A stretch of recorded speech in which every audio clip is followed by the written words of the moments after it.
dahshatku, Yakutsiyada -60, -70 gradusgacha sovuq bo'lar ekan. Menga ular bu sovuqda qanaqa jon saqlayotgani qiziq bo'ldi. Aka, sizga ham qiziqmi? Kanalga обязательно obuna bo'lib qo'ying, chunki shunaqa qiziq ma'lumotlarni berib boramiz. Bu sovuqda ular qanaqa jon saqlar ekan qiziqdim va internetga kirib qidirib ko'rdim. Akalar ular uyini 4 ta tarafidan izolyatsiyani penoplastdan qilar ekan. Bizda u darajada sovuq yo'q, lekin qish g'amini yozda yer deyishgan. Hozir kunlar isib qoldi, lekin qishda o'tkazgan sovuq kunlaringizni eslab olsa, aka, bizda asosiy zax pastdan chiqishini bilasizda.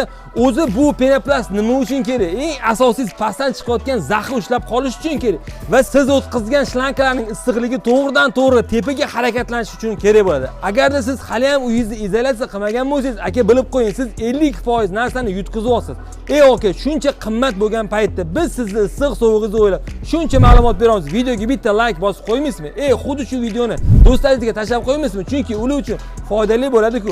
Aka, bu penoplastimiz narxlari hozirgi kunda 29 ming so'm. Menimcha narxiga ham juda ham zo'r.